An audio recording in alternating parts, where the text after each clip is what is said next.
मेहनत की रोटी। एक समय की बात है, एक गांव में एक गरीब मजदूर रहता था। वह अपने परिवार को पालने के लिए दिन रात मेहनत करता था। उसकी मेहनती आदत उसे मजबूत बनाती गई। गरीब मजदूर के पास एक छोटी सी जमीन थी जहां वह खेती करता था। वह सुबह सवेरे उठता था और अपनी जमीन पर मेहनत करता था। उसने कई सालों तक खेती की, लेकिन किसानी से अच्छी पैदावार नहीं प्राप्त की। एक दिन गरीब मजदूर के पास एक सब्जी व्यापारी आया और उसने उसके फसल की जांच की। व्यापारी को गरीब मजदूर की कमजोर फसल देखकर चिंता हुई। व्यापारी ने कहा, तुम्हारी फसल बहुत कमजोर है, मुझे उसे खरीदने की कोई इच्छा नहीं है। गरीब मजदूर ने उदास होकर पूछा, साहब, मेरी मेहनत इतनी बेकार कैसे हो गई? मैं हर दिन परिश्रम करता हूँ, फिर भी मेरा फल कमजोर क्यों है? व्यापारी ने उससे कहा, तेरी फसल में कुछ नहीं है, क्योंकि तू अपने खेत की देखभाल ठीक से नहीं करता है।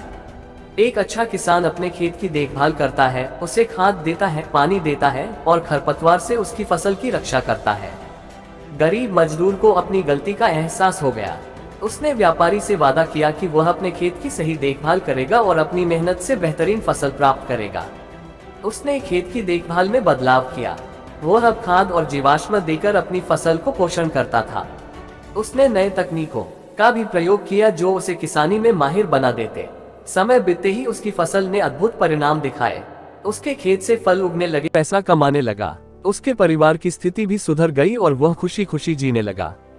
उस दिन से गरीब मजदूर ने सीख लिया कि मेहनत के साथ साथ उचित देखभाल भी बहुत महत्वपूर्ण है। जब हम अपनी मेहनत को सही दिशा देते हैं तो हमें जरूर सफलता मिलती है।